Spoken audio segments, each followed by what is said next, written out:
If you want a short stock, I suggest that you never sell the stock. What does that mean?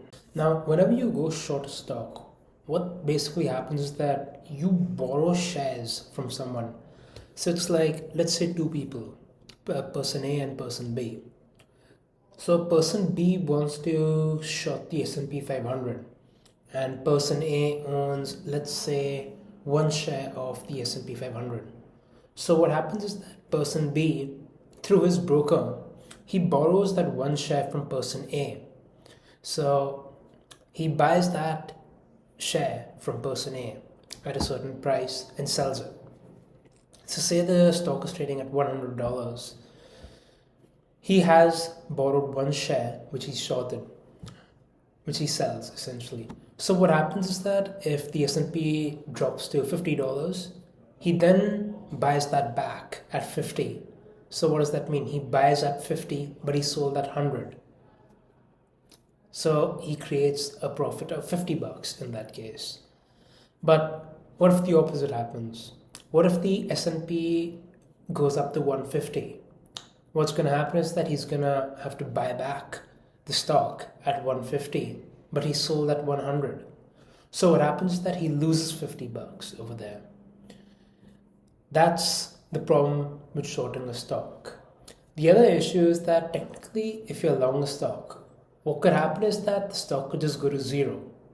But if you're short a stock, the stock could technically go to infinity. It's not going to go to infinity, but like the losses technically, it's infinite. And that's the problem. As the stock keeps going up, the broker requires you to keep depositing margin into your account. So you can still keep that short position. But they want that margin, which is basically money, as insurance that you can still cover that short position if you want. Another thing which happens is that this is called a short squeeze. When you're short a stock, or when a lot of people are short a stock, what happens is that, and the stock basically starts going up, people start inducing buybacks. So they start covering their shorts because the market starts going up. They want to limit their exposure on the short side. So they start buying back the shorts. Now, because they're buying more, price starts going up and up and up. Stock price goes up. You get squeezed in the short. The stock goes up and you experience maximum pain in your short position. It's like your short price goes up because people are buying to cover their shorts. That is a short squeeze. Now, even if we don't understand what I just said, there are a lot of things which could technically go against you if you're short. Short as in like you're short the stock. You can get margin requirements, you can get short squeezed. It could end pretty badly for you. A short squeeze is basically like you're stuck in quicksand almost. Every move you do, whenever you move, you just keep getting sucked deeper and deeper into it, and you just experience maximum pain. So what do hedge funds do? They, of all people, are obviously extremely aware of what can happen when you short a stock.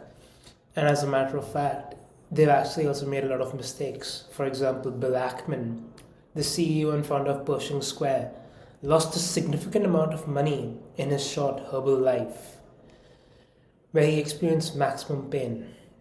So, when funds obviously like maintaining a balanced book and to basically be able to sleep well and easy at night, they obviously want some kind of short exposure. So how do they kind of get that in the market? Well, through derivatives, through puts, through option products, or through futures. You can short those with basically no risk of margin or getting margin called or getting squeezed. If it goes against you, you can just cut the position. It's basically like a long. That's how you should get short exposure if you want. And that's why shorting naked stock is so dangerous. Don't do it, guys. The risks are too much.